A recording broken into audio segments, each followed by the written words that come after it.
Welcome to 360 Tamil. இன்னைக்கு இந்த வீடியோல நம்ம எந்த படத்தோட எக்ஸ்பிளனேஷன் பத்தி பார்க்க போறோம்னா, தமிழ்ல 2014ல வெளியான சரபம் அப்படின்ற படத்தை பத்தி தான் பார்க்க போறோம். இது ஒரு பக்காவான சஸ்பென்ஸ் த்ரில்லர் படம்னு சொல்லலாம். இந்த படத்துல நீங்க எதிர்பார்க்காத நிறைய ட்விஸ்ட் அண்ட் டர்ன்ஸ்லாம் வரும். இது வரைக்கும் இந்த படம் பார்க்கலனா கண்டிப்பா பாருங்க, உங்களுக்கு ரொம்பவே பிடிக்கும். இந்த படத்தோட எக்ஸ்பிளனேஷனுக்குள்ள போறதுக்கு முன்னாடி இந்த வீடியோக்கு ஒரு லைக் போடுங்க. அது மூலியமா இந்த வீடியோ இன்னும் நிறைய பேர்கிட்ட கொண்டு போய் சேர்க்கப்படும். இப்ப டைம் வேஸ்ட் பண்ணாம நம்ம நேரடியா எக்ஸ்பிளனேஷனுக்குள்ள போயிடலாம். படத்தோட ஸ்டார்டிங் சீனே விக்ரம் அப்படின்ற படத்தோட ஹீரோவை நமக்கு காட்டுறாங்க. இவர் காசை தண்ணி மாதிரி செலவு பண்ணுவாரு. காசை செலவு பண்றதுனா இவருக்கு ரொம்ப பிடிக்கும். ஒரு பெரிய கம்பெனில முக்கியமான பொறுப்புல வேலை பார்த்துட்டு இருக்காரு. கடைசி 8 மாசமா ஒரு ப்ராஜெக்டுக்காக இவர் ஒர்க் பண்ணிருக்காரு. அந்த ப்ராஜெக்ட் மட்டும் ஓகே ஆயிடுச்சுன்னா சந்தோஷமா இருப்பேன் அப்படின்ற மாதிரிலாம் சொல்லிட்டு இருக்காரு. இங்கதான் டைட்டில போடுறாங்க. இப்ப சந்திரசேகர்னு ஒருத்தரை காட்டுறாங்க. இவரை பொறுத்த வரைக்கும் ஒரு பெரிய கம்பெனியை ரன் பண்ணிட்டு இருக்காரு. இப்ப வேலைக்காக கிளம்பிட்டு இருக்காரு. இவரோட பொண்ணு இருக்காங்க பாத்தீங்களா, வீட்டுல வச்சே ட்ரக்ஸ் எல்லாம் எடுத்துட்டு இருக்காங்க. இதை பாக்குற சந்திரசேகர் பயங்கரமா டென்ஷன் ஆயிடுறாரு. நீ திருந்தவே மாட்டல அப்படின்ற மாதிரி பொண்ணை போட்டு பயங்கரமா திட்டுறாரு. அதுக்கப்புறம் இவரோட வேலையை பார்க்கறதுக்காக கிளம்புறாரு. ஹீரோவோட ஆபீஸ்ல ஸ்ரீனிவாஸ்னு ஒரு நபர் இருப்பாரு. அவரை ஹீரோக்கு சுத்தமா பிடிக்கவே பிடிக்காது. இப்ப ஃப்ரெண்டு கிட்ட பேசுற மாதிரி அந்த ஸ்ரீனிவாச குத்தி காட்டுறாரு.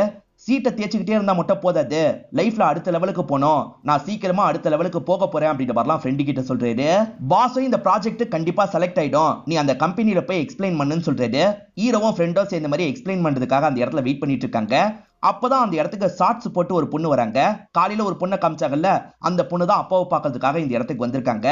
வந்தவங்க எனக்கு நிறைய காசு வேணும்னு கேக்குறாங்க. ஏன் வீட்டுல கேட்க மாட்டேன்னு கேக்குறாரு. வீட்டுல கேட்டா நீங்க தந்துருவீங்களா, தரமாட்டீங்கல்ல, அதனால தான் இங்க வாங்குறதுக்காக வந்தேன்னு சொல்றாங்க. இந்த ட்ரெஸ்ஸோட வருவியா, முதல்ல இங்க இருந்து கிளம்பு, காசெல்லாம் தரமாட்டேன் அப்படின்ற மாதிரி அனுப்பி விடுறாரு. ஹீரோவும் இவரோட ப்ராஜெக்ட் எக்ஸ்பிளைன் பண்றதுக்காக வந்துடுறாரு. ஒரு தீம் பார்க்க ரெடி பண்ணணும்னு அவங்க நினைச்சிருப்பாங்க. அதுக்கான மாடல் தான் இவர் கொண்டு வந்திருக்காரு. அதை பத்தி எல்லாம் எக்ஸ்பிளைன் பண்ணிட்டு இருக்காரு. பார்த்துட்டு இருக்கும் போதே சந்திரசேகர் நிறுத்த சொல்லிடுறாரு. நம்ம கலர் பேட்டர்ன் வேற, இவர் காட்டுறது வேறையா இருக்கு, இதெல்லாம் செட் ஆகாதுன்னு சொல்லிட்டாரு. கலரை வேணா மாத்திக்கலாம்னு ஹீரோ சொல்லிட்டாரு. நான் உங்ககிட்ட பேசல, என்னோட ஆள் கிட்ட பேசிட்டு இருக்கேன்ற மாதிரி சந்திரசேகர் கொஞ்சம் கோவப்படுறாரு. பொண்ணு வந்து பேசிட்டு போனாங்கல்ல, அந்த டென்ஷன்ல இருக்காரு போல.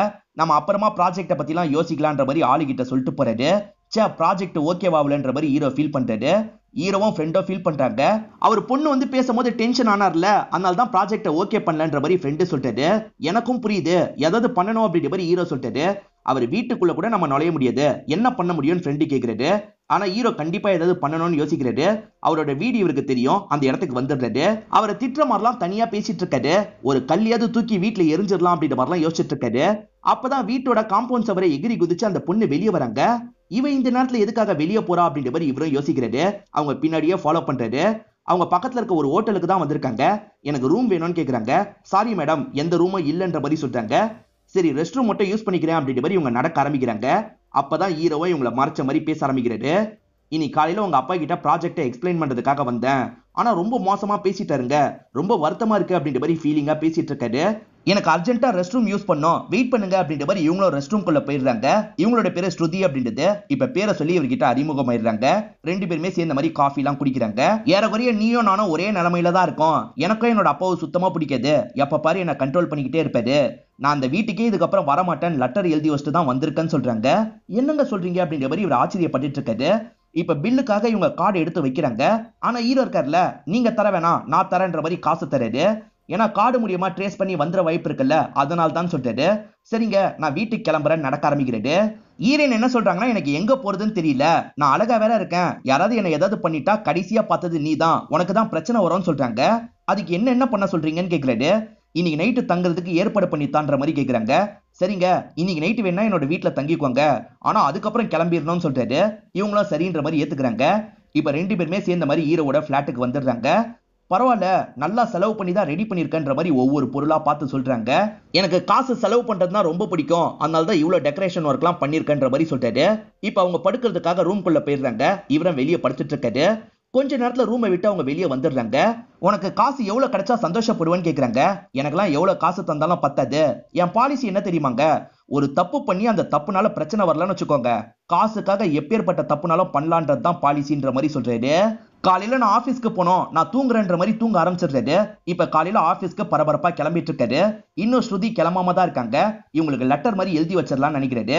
சாவியை இந்த இடத்துல வச்சுட்டு கிளம்புங்க அப்படின்ற மாதிரி எழுதி வச்சிடுறாரு. இப்ப கீழ் பிளாட்டை சேர்ந்தவர் இருக்காரு பாத்தீங்களா, இவரை பாக்குறதுக்காக வர்றாரு. நான் வந்ததுக்கு அப்புறம் சாவியை வாங்கிக்கிறேன்ற மாதிரி அவர் பிளாட் சாவியை தந்துடுறாரு. இப்ப பாஸும் ஒரு ஹாப்பியான விஷயத்த சொல்லிட்டாரு. ஹீரோ ஒரு ப்ராஜெக்ட சப்மிட் பண்ணாரு பாத்தீங்களா, அதை ஓகே பண்ணிட்டதா சொல்லிட்டாரு. ஹீரோ பயங்கரமா சந்தோஷப்படுறாரு. ஆனா பாஸ் இருக்காரு பாத்தீங்களா, இந்த ப்ராஜெக்ட நீங்க பண்ண போறது இல்ல, ஸ்ரீனிவாஸ் தான் பண்ண போறாருன்னு சொல்லிட்டாரு. சரி என்ன சார் சொல்றீங்க, இது என்னோட ப்ராஜெக்ட் அப்படின்ற மாதிரி ஹீரோ சொல்லிட்டாரு. எனக்கு புரியுது, ஆனா சீனியர் பர்சனை தான் அவங்க எதிர்பார்க்கறாங்க, அதனால தான் ஸ்ரீனிவாச நான் செலக்ட் பண்ணிருக்கேன், புரிஞ்சுக்கோங்க, சேர்ந்து வேலை பாருங்க அப்படின்ற மாதிரி சொல்றாரு.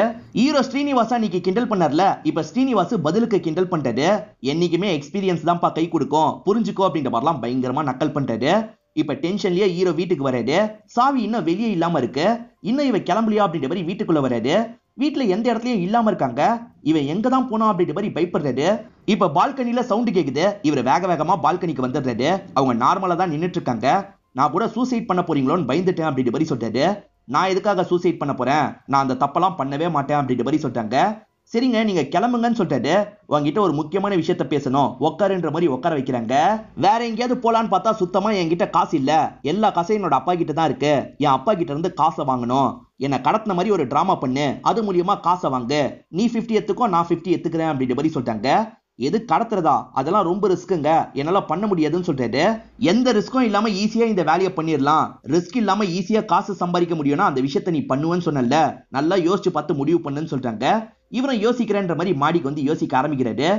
சரி நம்ம பிளான பண்றோம்னு வச்சுப்போம், நமக்கு 15 கோடி கிடைச்சிரும். ஒருவேளை இந்த பிளான் சொதப்பி போலீஸ் கிட்ட மாட்டிக்கிட்டா என்ன ஆகும்னு யோசிக்கிறாரு. போலீஸை அடி அடி நடிப்பாங்க, அப்படி அடிக்கும் போது நம்ம ஈரனை மாட்டி விட்டுறலாம். சோ ஈரன் மாட்டிக்கிட்டா அப்பவும் சங்கடப்படுவாரு, நம்மளையே சேர்த்து வெளியே எடுத்துருவாரு. என்ன காசு மட்டும் நம்ம கிட்ட இருந்து புடுங்கிடுவாங்க, மாட்டினா தானே காசு நமக்கு கிடைக்காது, மாட்டாம இந்த விஷயத்த பண்ணிட்டா காசு கிடைக்கும்ல அப்படின்ற மாதிரிலாம் யோசிச்சுட்டு இருக்காரு. சரிங்க நீங்க சொன்ன மாதிரி பண்ணலாம் அப்படின்ற மாதிரி ஏத்துக்கிறாரு. முதல்ல அப்பாக்கு மெயில் அனுப்பணும் அப்படின்ற மாதிரி யோசிக்கிறாங்க. ஹீரோ முதல்ல இவரோட சிஸ்டத்துல இருந்து தான் அனுப்புறதுக்காக வராரு. ஆனா ஐபி அட்ரஸை ட்ராக் பண்ணி கூட வந்துற வாய்ப்பு இருக்கு, அதனால கவனமா ஹேண்டில் பண்ணணும்னு சொல்லிட்டாரு. ஹீரோனோ சரின்ற மாதிரி ஏத்துக்கிறாங்க. ரெண்டு பேருமே சேர்ந்த மாதிரி பக்கத்துல இருக்க ஒரு ப்ரௌசிங் சென்டருக்கு தான் வராங்க. அங்க இருந்து அப்பாக்கு மெயில் அனுப்புறாங்க. அதாவது உங்க பொண்ணை நான் கடத்தி வச்சிருக்கேன், எனக்கு காசு தந்தா விடுவேன்ற மாதிரி மெசேஜ் அனுப்புறாரு. ஆனா ஒரு 5 நிமிஷமா ரிப்ளை மெயிலே வராம தான் இருக்கு. இந்த மெயில பார்த்தா அந்த சந்திரசேகரோட ரியாக்ஷன் எப்படி இருக்குன்ற மாதிரி ஹீரோ யோசிக்கிறாரு. அப்படியே கட் பண்ணி நமக்கு சந்திரசேகரை காட்டுறாங்க. அவர் இது தெரிஞ்சோன்னா ஷாக் ஆயிடுறாரு. இப்ப போலீஸ்க்கு கால் பண்ணி வீட்டுக்கு வர வச்சிடுறாரு. போலீஸ் இருக்காங்கல்ல, சரி சார் மேற்கொண்டு சேட் பண்ணி பாருங்கன்ற மாதிரி சொல்றாங்க. இவரும் மேற்கொண்டு சேட் பண்றாரு. 30 கோடி வேணும்ன்ற மாதிரி ஹீரோ கேட்கிறாரு. சரி நான் தரேன் அப்படின்ற மாதிரி அவரும் சொல்லிட்டாரு. சரி எங்க தரணும்ன்றதை நான் சொல்றேன் அப்படின்ற மாதிரி ஹீரோவா மெசேஜ் எல்லாம் அனுப்பிடுறாரு. ஹீரோவோட பாஸ் இருக்காருல, நீங்க திரும்பி போய் ப்ராஜெக்டை எக்ஸ்பிளைன் பண்ணோம், ஸ்ரீனிவாஸ் கூட கிளம்புங்க அப்படின்ற மாதிரி சொல்லிட்டாரு. சார் திரும்பி அந்த இடத்துக்கு போறதுக்கு எனக்கு கொஞ்சம் அசிங்கமா இருக்கு, என்னெல்லாம் பண்ண முடியாதுன்னு சொல்லிட்டாரு. பாஸ் சொல்றேன்ல கேளுங்க அப்படின்ற மாதிரி இவரும் சொல்லிட்டாரு. அந்த ஸ்ரீனிவாஸ் கூட போய் நம்ம போகணுமான்ற மாதிரி இவர் யோசிச்சுட்டு இருக்காரு. இதை நினைச்சு ஃபீல் பண்ணிட்டு இருக்கும் போதுதான் வெளியே இருக்க பொண்ணு கிட்ட இருந்து கால் வருது. உங்களை பாக்குறதுக்கு ஒரு பொண்ணு வந்திருக்காங்கன்னு சொல்லிட்டாங்க. எந்த பொண்ணு அப்படின்ற மாதிரி இவர் ஷாக்கிங்கா வெளியே வருது. பார்த்தா ஹீரோயின் தான் வந்திருக்காங்க. நீ எதுக்காக இந்த இடத்துக்குலாம் வந்த அப்படின்ற மாதிரி கோவப்படுறாரு. என்கிட்ட போடுறதுக்கு ட்ரெஸ்ஸே இல்ல, உன் ட்ரெஸ்ஸை தான் போட்டுட்டு இருக்கேன்னு சொல்றாங்க. அவ்வளவுதானே, முதல்ல ட்ரெஸ் எடுக்க போலாம் அப்படின்ற மாதிரி இவரும் ஒரு கடைக்கு கூட்டு வந்துடுறாரு. அவங்க கேட்கிற ட்ரெஸ் எல்லாத்தையும் இவரோட காசுல எடுத்து தந்துடுறாரு. ப்ராஜெக்ட பத்தி எக்ஸ்பிளைன் பண்றதுக்காக இவங்க 3 பேருமே சந்திரசேகர் ஆபீஸ்க்கு வந்துடுறாங்க. இப்ப ஹீரோவும் பக்கத்துல வந்து ப்ராஜெக்ட பத்தி எக்ஸ்பிளைன் பண்ணிட்டு இருக்காரு. வாட்டி என்ன திட்டினல, இப்ப உன் பொண்ணே என் கண்ட்ரோல்ல தான் இருக்கான்ற மாதிரி பார்வையிலேயே சொல்லிட்டு இருக்காரு. ஒருவா போன்ல இருந்து இந்த சந்திரசேகருக்கு கால் பண்ணலான்ற மாதிரி ஹீரோவும் போன் பூத்தை நோக்கி நடந்து வந்துட்டு இருக்காரு. அப்பதான் ஃப்ரெண்டு கிட்ட இருந்து கால் வருது. உன் ப்ராஜெக்ட் அந்த சந்திரசேகர்னால தானே சொதப்புச்சு, அவன் பொண்ணை தூக்கிட்டா என்ன அப்படின்ற மாதிரிலாம் இந்த ஃப்ரெண்டு கேட்கிறாரு. இவன் என்ன இப்படி கேட்கறான்ற மாதிரி ஹீரோ ஷாக்கா வருது. முட்டாள்தனமா பேசாதரா, காலை வையின்ற மாதிரி கோவமா சொல்றாரு. இப்ப சந்திரசேகர் கிட்ட பேச ஆரம்பிக்கிறாரு. நீ எந்த இடத்துக்கு வந்து காசு தரணும் அப்படின்றத சொல்றாரு. போலீஸை மட்டும் இதுல இன்வால்வ் பண்ணாத, அதுக்கப்புறம் உன் பொண்ணு உயிரோட கிடைக்க மாட்டா அப்படின்ற மாதிரி மிரட்டுறாரு. போலீஸ் கிட்ட எல்லாம் நான் போக மாட்டேன்ற மாதிரி சந்திரசேகர் சொல்றாரு. ஹீரோ இருக்கார்ல, ஃபேக்கா சில சிம் எல்லாம் வாங்கியிருக்காரு. இது மூலியமா தான் உங்க அப்பா கிட்ட பேச போறோம்னு சொல்லிட்டாரு. அவர்கிட்ட சொன்ன டைமுக்கு முன்னாடியே இவர் அந்த இடத்துக்கு வந்துடுறாரு. சுத்தி முத்தி பாக்குறாரு. பார்த்தா அவர் போலீஸ் எல்லாம் நிறுத்தி வச்சிருக்கிறது இவருக்கு தெரிய வருது. இப்ப சந்திரசேகருக்கு கால் பண்ணி இவர் பேச ஆரம்பிக்கிறாரு. என்ன போலீஸ் எல்லாம் நிறுத்தி வச்சிருக்க போல, ஒழுங்கா அவங்கள போக சொல்லுன்னு சொல்லிட்டாரு. சரின்ற மாதிரி சந்திரசேகரும் எல்லாரையும் அனுப்பி விடுறாரு. நீ சொன்ன மாதிரியே கார் டிக்கில தான் காசுலாம் இருக்குன்னு சந்திரசேகர் சொல்லிட்டாரு. சரி அந்த கார் கீயை பக்கத்துல ஐஸ் விக்கிறான் பாத்தியா, அவங்க கிட்ட தந்துட்டு போன சொல்லிட்டாரு. இவரும் அதே மாதிரி தந்துடுறாரு. வேற ஒரு நபரோட காரை பிடிச்சி இங்க இருந்து கிளம்புறாரு. அவர் கிளம்பணும்னா ஹீரோவும் அந்த ஐஸ்காரன் கிட்ட வந்துடுறாரு. அவனுக்கு காசெல்லாம் தர்றாரு. அவன் இருக்கான் பாத்தீங்களா, சாவியை தரத்துக்காக வரான். என்கிட்ட சாவியை தர தேவையில்ல, பேக்கு மாதிரி ஒருத்தன் கார் கிட்ட வந்து நிப்பான், அவன் கிட்ட சாவியை தந்துருன்னு சொல்றாரு. சரின்ற மாதிரி இந்த ஐஸ் விக்கிறவரும் ஏத்துக்கிறாரு. சந்திரசேகரோட மேனேஜர் மாதிரி இவரும் ஸ்ரீனிவாஸ்க்கு கால் பண்ணி பேச ஆரம்பிக்கிறாரு. சாருக்கு திடீர்னு ஹார்ட் அட்டாக் வந்துருச்சு, நான் ஆட்டோ பிடிச்சி அவரை கூட்டு போயிட்டேன், கார் அங்கேயே நிக்குது, நீங்க காரை மட்டும் வீட்டுல விட்டுற முடியுமான்னு கேக்குறாரு. என்ன சார் இப்படி கேட்டுட்டீங்க, கண்டிப்பா இந்த விஷயத்த பண்றேன் அப்படின்ற மாதிரி இவரும் ஏத்துக்கிறாரு. சாவியை யார்கிட்ட வாங்குறதுன்னு கேக்குறாரு. ஹீரோவும் ஐஸ் விக்கிற மாதிரி ஒருத்தன் இருப்பான், அவன் வந்து தந்துருவான் அப்படின்ற மாதிரிலாம் சொல்லிட்டாரு. இவர் கார் கிட்ட வந்து அந்த ஐஸ்காரனை தேடிட்டு இருக்காரு. அப்ப ஐஸ்காரனே பக்கத்துல வந்து சாவியை தரான். எப்படி என்கிட்ட தான் சாவி தரணும்னு உங்களுக்கு தெரிஞ்சது அப்படின்ற மாதிரி ஸ்ரீனிவாஸ் கேக்குறாரு. அதெல்லாம் மூஞ்ச பார்த்தாலே தெரியும் அப்படின்ற மாதிரி அந்த ஐஸ்காரரும் கிளம்புறாரு. ஸ்ரீனிவாஸ் கார்ல கிளம்பிட்டு இருக்கும் போதே ஹீரோவும் திரும்பி மேனேஜர் மாதிரி பேசுறாரு. நீங்க வீட்டுக்கு கொண்டு போக வேணாம், சாரோட பொண்ணு இந்த கஃபேல தான் இருக்காங்க, அந்த பொண்ணு கிட்ட தந்துருங்கன்னு சொல்லிட்டு சரி அப்படின்ற மாதிரி இவரும் ஏத்துக்கிறாரு. இவங்க இருக்காங்கல்ல அந்த கஃபே விட்டு வெளியே வந்து நிக்கிறாங்க. இந்தாங்க மேடம் காருன்ற மாதிரி இவர் கார்க்கி எல்லாம் தந்துடுறாரு. கார் எடுத்துட்டு இவங்க 2 பேருமே கொஞ்சம் தள்ளி வந்துடுறாங்க. இப்ப 30 கோடி ரூபாய் கிடைச்சிருச்சு அப்படின்ற மாதிரி சந்தோஷப்படுறாங்க. என் அப்பா கூட கொஞ்ச நாள் இருந்துட்டு நான் கிளம்பிடுவேன் அப்படின்ற மாதிரிலாம் ஹீரோன்னு சொல்லிட்டாங்க. அந்த நாள் நைட்டை இவங்க ஜாலியா என்ஜாய் பண்றாங்க. இப்ப நைட்டு நேரம் ஹீரோ இருக்காரு பாத்தீங்களா, கண்ணை மூடி உன்னை அனுப்பி விடுறேன், ஸ்ட்ரெயிட்டா போ, உன்னோட அப்பா பார்த்து கூப்பிட்டு போயிரு அப்படின்ற மாதிரி சொல்லிட்டாரு. சரின்ற மாதிரி இவங்களும் கண்ணை கட்டிட்டு இங்க இருந்து நடக்க ஆரம்பிக்கிறாங்க. மறுநாள் காலையில ஹீரோவும் எதர்ச்சியா நியூஸ பாக்குறாரு. சந்திரசேகர் பொண்ணோட பாடி பீச் ஓரத்துல கரை ஒதுங்கி இருக்கு, யாரோ கடத்தி கொலை பண்ணி இருக்கிறதா போலீஸ் சந்தேகப்படுறாங்க, விசாரணை போயிட்டு இருக்கு அப்படின்ற மாதிரி சொல்றாங்க. இத பாக்குற ஹீரோ இந்த இடத்துல பயங்கரமா ஷாக் ஆயிடுறாரு. போற வழியில யாராவது கடத்தி கொண்டிருப்பாங்களா அப்படின்ற மாதிரிலாம் யோசிக்கிறாரு. இங்கதான் படத்தோட இன்ட்ரோல போடுறாங்க. ஸ்ருதி இறந்து போயிட்டாலே யாரு கொண்டிருப்பாங்க அப்படின்ற மாதிரிலாம் ஹீரோ ரொம்ப பதட்டமா வீட்டுல உட்காந்து இருக்காரு. அப்பதான் யாரோ கதவை தட்டுறாங்க. யாருன்னு திறந்து பார்த்தா அவங்க தான் நின்றுட்டு இருக்காங்க. இவர் ஷாக்கிங்கா பார்த்துட்டு இருக்கும் போதே அப்பா அந்த இடத்துக்கு வந்துடுறாரு. என்ன விக்ரம் எப்படி இருக்க, உங்ககிட்ட பேசுறதுக்காக தான் வந்திருக்கேன், சரக்கு அடிச்சுக்கிட்டே பேசுவோன்ற மாதிரி சரக்கு பாட்டில எடுத்து வைக்கிறாரு. இந்த இடத்துல தான் நடந்த விஷயத்த சந்திரசேகர் சொல்றாரு. ஸ்டார்டிங் ஒருத்தங்க ட்ரக்ஸ் எடுத்த மாதிரி காமிச்சாங்கல்ல, அவங்க பேரு ஸ்ருதி கிடையாது, சஞ்சனா அப்படின்றது. அப்பாக்கு சஞ்சனாவை சுத்தமா பிடிக்கவே பிடிக்காது. எப்ப பாரு வீட்லயே வச்சு ட்ரக்ஸ் எடுப்பியா அப்படின்ற மாதிரி அப்பா திட்டுறாரு. உன் தங்கச்சி ஸ்ருதி எப்படி இருக்கா பாரு, அவளை பார்த்து கத்துக்கோ அப்படின்ற மாதிரிலாம் கண்ட மீனிக்கு திட்டிட்டு கிளம்புறாரு. இந்த மாதிரிலாம் பண்ணி அப்பாவை எதுக்காக கஷ்டப்படுத்துற, கொஞ்சம் ஒழுங்கா இருக்கலாம்ல அப்படின்ற மாதிரி ஸ்ருதி சொல்றாங்க. நீ ஒன்னும் எனக்கு அட்வைஸ் எல்லாம் பண்ண தேவையில்லை அப்படின்ற மாதிரி சஞ்சனா இங்க இருந்து கிளம்பிடுறாங்க. அப்படிதான் அப்பாவோட ஆபீஸ்க்கு போயிருப்பாங்க. ஆபீஸ்க்கு வந்து என்ன அசிங்க பத்திட்டாமா அப்படின்ற மாதிரி அப்பவும் ஸ்ருதிக்கு கால் பண்ணி சொல்றாரு. சரி விடுங்கப்பா, ஃபீல் பண்ணாதீங்க அப்படின்ற மாதிரி ஸ்ருதி தான் சொல்றாங்க. லேட் நைட்டு தான் சஞ்சனா வீட்டுக்கு வரா. அவ ட்ரக்ஸுக்கு காசுலாம் ஏற்பாடு பண்ணிருக்கா போல, அது மூலியமா ட்ரக்ஸ் எல்லாம் எடுத்துட்டு இருக்கா. நீ மாறவே மாட்டியா, ட்ரக்ஸ் எடுக்கிறத முதல்ல நிறுத்து, எதுக்காக ஆபீஸ்க்கு போய் அப்பாவை அசிங்கப்பத்தின அப்படின்ற மாதிரிலாம் கேட்டுட்டு இருக்காங்க. நான் அப்படிதான் பண்ணுவேன்ற மாதிரி இவ பேசிட்டு இருக்கா. இதனால ஸ்ருதி இருக்காங்கல்ல, அந்த ட்ரக்ஸ் எல்லாம் தண்ணியில கலந்துடலாம்னு நினைக்கிறாங்க. விட மாட்டேன் அப்படின்ற மாதிரி இவங்க தடுத்து சண்டை போடுறாங்க. இந்த மாதிரி மாத்தி மாத்தி 2 பேருமே சண்டை போடுறாங்க. அப்ப தெரியாதனமா ஸ்ருதி இருக்காங்கல்ல, சஞ்சனாவோட கழுத்துல ஒரு கீரலை போட்டுறாங்க. அந்த கீரல்னால சஞ்சனா அந்த இடத்துல இறந்து போயிடுறாங்க. பயத்துல ஸ்ருதிக்கு என்ன பண்றதே தெரிய மாட்டேங்குது. Dress முழுக்க ரத்தமா இருக்குல்ல, ட்ரெஸ்ஸை கழட்டி போட்டுறாங்க. இங்க இருக்க ஒரு Dress எடுத்து மாட்டிக்கிறாங்க. இங்க இருந்து கிளம்பிடணும் அப்படின்ற மாதிரி வீட்டை விட்டு கிளம்பி இருப்பாங்க. அப்படிதான் ஹீரோ இவங்களை ஃபாலோ பண்ணிருப்பாரு. வீட்டுக்கு வந்த அப்பாவும் சஞ்சனா இறந்து போயிருக்கிறத பாக்குறாரு. இப்ப ஸ்ருதிக்கு வேகமா கால் பண்ணிட்டாரு. இங்க என்ன நடந்திருக்கோன்றதை என்னால புரிஞ்சுக்க முடியுதுமா, இவெல்லாம் சாக வேண்டியவதான் அப்படின்ற மாதிரி சொல்லிட்டாரு. நீ கிளம்பி வீட்டுக்கு வாமான்னு சொல்லிட்டாரு. இங்க ஒரு பிரச்சனைப்பா, நான் கிளம்புனதுல இருந்து ஒருத்தன் என்ன ஃபாலோ பண்ணிக்கிட்டே வந்தான், ஆபீஸ்ல பிரசன்டேஷன் பண்ணானா, நீங்க கண்டுக்கலையா அப்படின்ற மாதிரிலாம் சொல்றாங்க. ஓ அவன் தான் வந்திருக்கானா, நீ நான் சொல்ற மாதிரி பண்ணுமா, எப்படியாவது பேசி அவனோட வீட்டுக்கு கிளம்பிடு அப்படின்ற மாதிரி சொல்லிட்டாரு. சரிப்பா அப்படின்ற மாதிரி இவங்க ஏத்துக்கிறாங்க. அதுக்காக தான் விக்ரம் கிட்ட பேசி வீட்டுக்கு வந்திருப்பாங்க.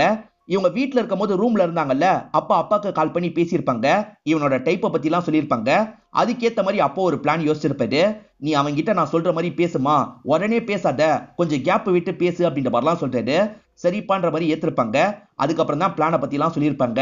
ப்ராஜெக்ட ஓகே பண்ணிருங்க, ஆனா ப்ராஜெக்ட அந்த விக்ரம் பண்ணக்கூடாது, ஸ்ரீனிவாஸ் சீனியர் பர்சன்ல அவரை பண்ண சொல்லுங்கன்ற மாதிரி இவர் தான் சொல்லியிருப்பாரு. ஹீரோக்கு இன்னும் கோவத்தை உருவாக்கணும்ல, அதுக்காக தான் இந்த மாதிரி பண்ணியிருப்பாரு. இந்த பிரச்சனையினால் தான் ஹீரோவும் கடத்தல் பிளானுக்கு சரின்ற மாதிரி ஏத்திருப்பாரு. அதே சமயம் இவர் கூட போலீஸ் இருக்க மாதிரி நமக்கு காமிச்சாங்கல்ல, போலீஸ்லாம் இருந்திருக்க மாட்டாங்க, இவரோட அடியாட்கள் தான் இருந்திருப்பாங்க. உன் பொண்ணு என்னோட கண்ட்ரோல்ல தான் இருக்கான்னு ஹீரோ பார்வையிலேயே சொன்னாரு பாத்தீங்களா, இது எல்லாம் என்னோட பிளான்ரா அப்படின்ற மாதிரி அவருமே பார்வையிலேயே சொல்லியிருப்பாரு. இப்ப பிரசன்ட்ல சந்திரசேகர் இருக்காருல்ல, உனக்கு விஷத்தை கலந்து கொடுத்துட்டேன்னு சொல்லிட்டாரு. எது விஷமா அப்படின்ற மாதிரி ஹீரோவும் பயங்கரமா ஷாக் ஆகுறாரு. ரொம்ப பயப்படாத, நான் விஷம்லாம் கொடுக்கல, மயக்க மருந்து தான் தந்திருக்கேன்னு சொல்லிட்டாரு. இப்ப ஹீரோக்கு மயக்கம்லாம் வர ஆரம்பிக்குது. நான் பேக்கை எடுத்துட்டு போகும்போது நீ தடுக்கூடாது இல்ல, அதுக்காக தான் மயக்க மருந்து தந்தேன்னு சொல்லிட்டாரு. இவர் ஒரு பேக்கை வீட்டுக்கு எடுத்துட்டு வந்தாரு பாத்தீங்களா, அந்த பேக்கை அங்க இருந்து சந்திரசேகர் கொண்டு போயிடுறாரு. இப்ப அந்த கொலை கேஸ்ல நம்ம மாட்டிக்கிட்டா என்ன பண்றது அப்படின்ற மாதிரிலாம் இவர் ஃபீல் பண்ணிட்டு இருக்காரு. இப்ப காலையில டைம் சந்திரசேகருக்கு கால் பண்ணி பேசுறாரு. நான் போலீஸை பார்த்து எல்லா விஷயத்தையும் சொல்லிடுவேன்னு சொல்லிட்டாரு. போலீஸ் கிட்ட போறதுக்கு முன்னாடி என்ன பாக்குறதுக்காக இந்த இடத்துக்கு வான்னு சொல்லிட்டாரு. சரின்ற மாதிரி ஹீரோவும் அந்த இடத்துக்கு வந்துடுறாரு. நான் போலீஸ் கிட்ட போக போறேன்னு சொல்லிட்டாரு. நீ போலீஸ் கிட்ட போய் சொல்றேன்னு வச்சுக்கோ, நானும் சொல்றேன்னு வச்சுக்கோ, போலீஸ் யார் சொல்றதை நம்புவாங்க, நீயே யோசிச்சு பாரு. நான் சொல்ற விஷயத்த தான் நம்புவாங்க, நீ தான் தேவையில்லாம மாட்டுவ, ஒழுங்கா இருந்துக்கோ அப்படின்ற மாதிரி சொல்லிட்டு, நான் கல்ல கட்டி தான் பாடியை பீச்சில் போட சொன்னேன், அது தெரியாம கரை ஒதுங்கிருச்சு, நான் போலீஸ் கிட்ட உன்னை பத்தி சொல்ல மாட்டேன், ஆனா நீயா போலீஸ் கிட்ட மாட்டினா எனக்கு தெரியாது அப்படின்ற மாதிரி சொல்லிட்டாரு. சார் அந்த காசியாவது தாங்க, நான் எங்கேயாவது போயிடுறேன்னு சொல்லிட்டாரு. 15 கோடி என்ன உனக்கு சும்மாவா, அதெல்லாம் தர முடியாதுன்ற மாதிரி சந்திரசேகர் இங்க இருந்து கிளம்புறாரு. பொண்ணு 2 நாளா மிஸ் ஆயிருப்பாங்க, 3வது நாள் தான் பாடி கிடைச்சிருக்கும். 2 நாள் எதுக்கு அவர் கம்ப்ளைண்ட் பண்ணல அப்படின்ற மாதிரிலாம் போலீஸ் யோசிக்கிறாங்க. அது சம்பந்தமா விசாரணை பண்ணோம் அப்படின்ற மாதிரி நினைக்கிறாங்க. 2 நாள் எதுக்கு நீங்க கம்ப்ளைண்ட் பண்ணல அப்படின்ற மாதிரிலாம் கேட்டுட்டு இருக்காங்க. இந்த இடத்துல சந்திரசேகரும் அழுது ஒரு டிராமா பண்றாரு.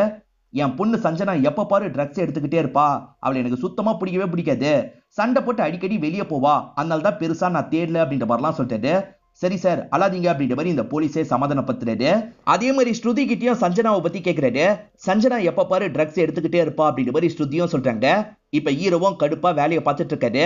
அப்ப ஸ்ரீனிவாஸ் இருக்காரு பாத்தீங்களா, இந்த இடத்துக்கு வந்து ஹீரோவை கிண்டல் பண்ற மாதிரிலாம் பேசுறாரு. இதனால ஹீரோக்கு கோவம் இன்னும் அதிகமாயிருது.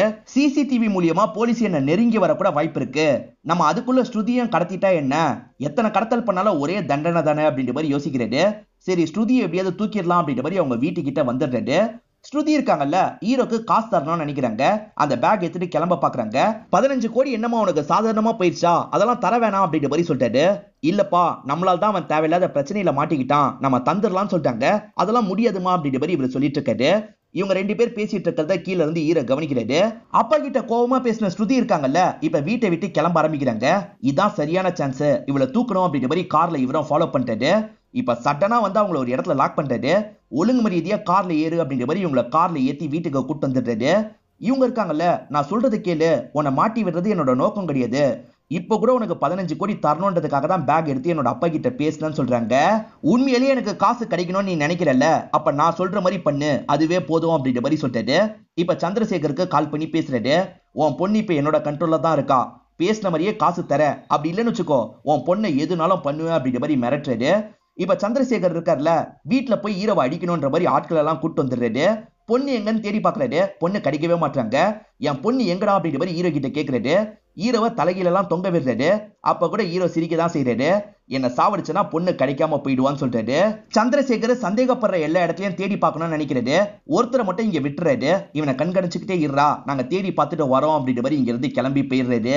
சஞ்சனா இறந்து போனாங்கல்ல, அதை பத்தி நியூஸ் பேப்பர்ல போட்டிருக்காங்க. இதெல்லாம் ஸ்ரீனிவாஸ் படிக்கிறாரு. இப்ப போலீஸ் கிட்ட பேசுறதுக்காக வந்துடுறாரு. அன்னைக்கு காரை இவர் கொண்டு போய் விட்டாரு பாத்தீங்களா, அதை பத்தி எல்லாம் சொல்லிட்டாரு. இது மூலியமா உங்களுக்கு ஏதாவது கிடைக்க வாய்ப்பு இருக்குல்ல, அதனால தான் சொல்றேன்னு சொல்லிட்டாரு. இவங்களும் மேனேஜரை கூப்பிட்டு பேசி பாக்குறாங்க. மேனேஜர் அந்த மாதிரி நான் யாருக்கும் கால் பண்ணல, அவருக்கு நெஞ்சு வலி வந்ததுன்னா நானே காரை ஓட்டிடுவேன், எனக்கு கார் நல்லாவே ஓட்ட தெரியும்னு சொல்லிட்டாரு. அப்புறம் ஏன் அவர் அப்படி சொல்றாருன்னு யோசிக்கிறாங்க. ஹீரோவும் ரொம்ப கூலா உட்காந்துருக்காரு. சந்திரசேகர் டவுட் இருக்க எல்லா இடத்துலயும் தேடி பார்த்துறாரு, பொண்ணை கண்டுபிடிக்க முடியல. இதனால இவரோட ஆளுக்கு கால் பண்ணிட்டாரு. கண்டுபிடிக்க முடியலடா, நீ கிளம்பி வந்துருன்னு சொல்லிட்டாரு. இந்த ஆளை இங்க இருந்து கிளம்பிட்டாரு. இவர் கிளம்புனதுக்கு அப்புறம் ஹீரோ இருக்காருல்ல, நீ கீழ இருந்து மேல வான்னு சொல்லிட்டாரு. இப்பதான் ஒரு விஷயத்தை நமக்கு ரிவீல் பண்றாங்க. ஃப்ரெண்டு சாவி தந்தார்ல, அந்த இடத்துல தான் இவங்களை ஒளிய வச்சிருக்காரு. இப்ப சந்திரசேகர ஒரு இடத்துக்கு வர சொல்லிடுறாரு. அவரும் ஆட்களோட வந்து வெயிட் பண்ணிட்டு இருக்காரு. அப்ப ஹீரோ இருக்காரு பாத்தீங்களா, இந்த ஸ்ருதி அந்த இடத்துக்கு கூட்டு வந்துடுறாரு. காசத்தா, அப்பதான் ஸ்ருதியை விடுவேன்ற மாதிரி சொல்லிட்டாரு. சந்திரசேகரும் அந்த பேகை இவர் பக்கம் தூக்கி போடுறாரு. இவரும் காசெல்லாம் கரெக்டா இருக்கா அப்படின்றத செக் பண்றதுக்காக குனிறாரு. இதுதான் கேப்ன்ற மாதிரி சந்திரசேகர் கன் எடுத்து ஷூட் பண்றதுக்கு பாக்குறாரு. அதுக்குள்ள ஹீரோ இருக்காருல்ல, கத்தி எடுத்துடுறாரு. அதை வச்சு இவங்களோட கருத்துல வச்சு மிரட்டிட்டு இருக்காரு. ஒழுங்கா கண்ணை தாண்டி கேட்கிறாரு. சந்திரசேகர் வேற வழி இல்லாம கண்ணை தந்துடுறாரு. அந்த கண்ணை வச்சு மிரட்டிக்கிட்டே கிளம்பிடலான்ற மாதிரி இவர் கிளம்ப பாக்குறாரு. அதுக்குள்ள பின்னாடி இருந்து ஒரு ஆள் மூஞ்சிலேயே குத்திடுறான். இதனால ஹீரோ கையில இருந்து கன்னு கீழே விழுந்துருது. ஆட்களும் ஹீரோ கூட பயங்கரமா சண்டை போட்டுட்டு இருக்காங்க. இவரும் தள்ளி விட்டு வேகமா அந்த கன் எடுத்துடுறாரு. இப்ப கன் எடுத்து இஷ்டத்துக்கு ஷூட் பண்றாரு. ஆளுங்க எல்லாருமே பயந்து இங்க இருந்து ஓடிடுறாங்க. இப்ப அப்பாவும் பொண்ணு மட்டும் தான் இந்த இடத்துல இருக்காங்க. என் அப்பாவை எதுவும் பண்ணிடாது அப்படின்ற மாதிரி ஸ்ருதி சொல்றாங்க. அவரை காரை எடுக்க சொல்லு, நீ பின்னாடி உட்காருன்னு சொல்றாரு. இவங்களும் பின்னாடி உட்காந்துடுறாங்க. இவரும் காரை ஓட்ட ஆரம்பிக்கிறாரு. சந்திரசேகரும் எப்படியாவது ஹீரோவை ஏமாத்தணும்னு நினைக்கிறாரு. வேகமா வந்துட்டு இருக்கவரு வேணும்ட்டே அங்க இருக்க ஒரு இடத்துல இடிச்சிடுறாரு. அப்படி இடிச்சதுல ஹீரோ கையில இருக்க கன்னு கீழே விழுந்துரும். அந்த கன் எடுத்து ஹீரோவை ஷூட் பண்ணுமா அப்படின்ற மாதிரி பொண்ணு கிட்ட சொல்லிட்டு பொண்ணும் கன் எடுத்து ஷூட் பண்றாங்க. ஹீரோவும் நம்மளதான் ஷூட் பண்ணிட்டாளா அப்படின்ற மாதிரி பயப்படுறாரு. ஆனா ஹீரோவை ஷூட் பண்ணிருக்க மாட்டாங்க, அந்த சந்திரசேகர் தான் ஷூட் பண்ணிருப்பாங்க. இப்பதான் பின்னாடி இருக்க ஸ்ருதி இருக்காங்கல்ல, ஸ்டைலா காரை விட்டு இறங்குறாங்க. அப்பதான் ஒரு விஷயம் நமக்கு ரிவீல் ஆகுது. இவங்க ஸ்ருதியா இருக்க மாட்டாங்க, சஞ்சனாவா இருப்பாங்க. இப்ப முடி எடுத்து கொண்ட மாதிரி போடுறாங்க. பார்த்தா கழுத்துல ஒரு டாட்டோ இருக்கு. அந்த டாட்டோவை பார்த்ததுக்கு அப்புறம் தான் இது சஞ்சனா அப்படின்றது அப்பாக்கு புரிய வருது. இங்கதான் ஒரு பிளாஷ்பேக்கை நமக்கு ரிவீல் பண்ண ஆரம்பிக்கிறாங்க. நடந்த எல்லாமே உண்மைதான். இவங்க ரெண்டு பேருமே பயங்கரமா சண்டைலாம் போட்டிருப்பாங்க. ஆனா அந்த சண்டையில சஞ்சனா இறந்து போயிருக்க மாட்டாங்க, ஸ்ருதி இறந்து போயிருப்பா. ஸ்ருதி இறந்து போயிட்டான்னு தெரிஞ்சோன்னா சஞ்சனா பயங்கரமா ஷாக் ஆயிடுறாங்க.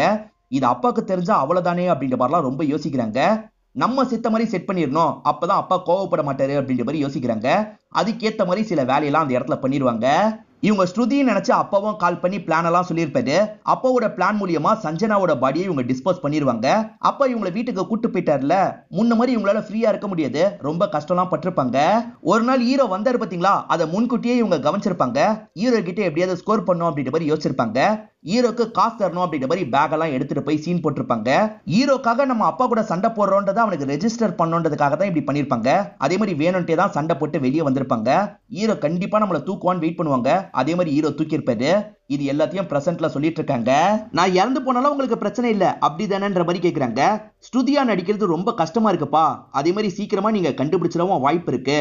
வாட்டி 15 கோடி ரூபாய் கிடைச்சோன்னே நான் கிளம்பி போயிருப்பேன். ஆனா 15 கோடி என்னோட டார்கெட் கிடையாது, உங்க சொத்து முழுக்க என்னோட டார்கெட்ன்ற மாதிரி சொல்றாங்க.